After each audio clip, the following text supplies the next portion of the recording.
महाराष्ट्राचे जाणते राजे छत्रपती शिवाजी महाराज, क्रांतीसूर्य महात्मा फुले, भारतरत्न डॉक्टर बाबासाहेब आंबेडकर, लोकशाहीर अण्णाभाऊ साठे, माता रमाई, माता जिजाई, माता सावित्रीबाई फुले यांच्या विचारांना विनम्र अभिवादन करून आजच्या कार्यक्रमाचे अध्यक्ष आदरणीय दादा टिंगरे साहेब, त्याचप्रमाणे प्रमुख उपस्थिती आमचे मित्र आदरणीय निलेशजी, आदरणीय संतोषजी आणि सर्व पत्रकार बंधूंनो, खऱ्या अर्थाने डॉक्टर बाबासाहेब आंबेडकरांनी लोकशाही या देशाला दिलेली आहे आणि लोकशाहीचा चौथा आधारस्तंभ जर कोणाला म्हटलं जातं तर ते पत्रकारांना म्हटलं जातं. पत्रकार हा तळागाळातील सर्वसामान्य माणसाचा, शोषित वंचित घटकांचा एक आवाज आहे.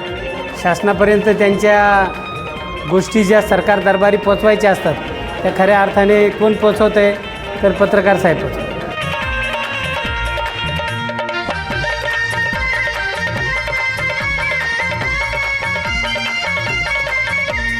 ठेवा मनी स्वाभिमान.